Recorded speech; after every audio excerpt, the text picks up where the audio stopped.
Job, chapitre 9. Job prit la parole et dit : Je sais bien qu'il en est ainsi. Comment l'homme serait-il juste devant Dieu? S'il voulait contester avec lui, sur 1000 choses il ne pourrait répondre à une seule. À lui la sagesse et la toute-puissance. Qui lui résisterait impunément? Il transporte soudain les montagnes, il les renverse dans sa colère. Il secoue la terre sur sa base, et ses colonnes sont ébranlées. Il commande au soleil, et le soleil ne paraît pas. Il met un sceau sur les étoiles. Seul, il étend les cieux, il marche sur les hauteurs de la mer.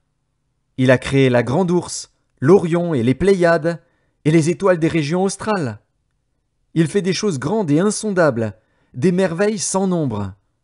Voici, il passe près de moi, et je ne le vois pas. Il s'en va, et je ne l'aperçois pas. S'il enlève, qui s'y opposera? Qui lui dira : Que fais-tu? Dieu ne retire point sa colère. Sous lui s'inclinent les appuis de l'orgueil. Et moi, comment lui répondre? Quelle parole choisir? Quand je serai juste, je ne répondrai pas. Je ne puis qu'implorer mon juge. Et quand il m'exaucerait, si je l'invoque, je ne croirais pas qu'il eût écouté ma voix, lui qui m'assaille comme par une tempête, qui multiplie sans raison mes blessures, qui ne me laisse pas respirer, qui me rassasie d'amertume. Recourir à la force? Il est tout-puissant. À la justice? Qui me fera comparaître? Suis-je juste? Ma bouche me condamnera. Suis-je innocent? Il me déclarera coupable.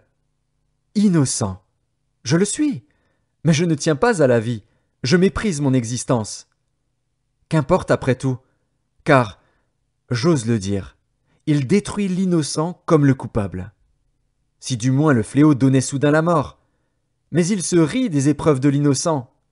La terre est livrée aux mains de l'impie. Il voile la face des juges. Si ce n'est pas lui, qui est-ce donc? Mes jours sont plus rapides qu'un courrier. Il fuit sans avoir vu le bonheur. Il passe comme les navires de jonc, comme l'aigle qui fond sur sa proie. Si je dis : Je veux oublier mes souffrances, laisser ma tristesse, reprendre courage, je suis effrayé de toutes mes douleurs. Je sais que tu ne me tiendras pas pour innocent. Je serai jugé coupable.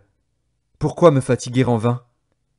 Quand je me laverai dans la neige, quand je purifierai mes mains avec du savon, tu me plongerais dans la fange, et mes vêtements m'auraient en horreur. Il n'est pas un homme comme moi, pour que je lui réponde, pour que nous allions ensemble en justice. Il n'y a pas entre nous d'arbitre qui pose sa main sur nous deux. Qu'il retire sa verge de dessus moi, que ses terreurs ne me troublent plus. Alors je parlerai et je ne le craindrai pas. Autrement, je ne suis point à moi-même.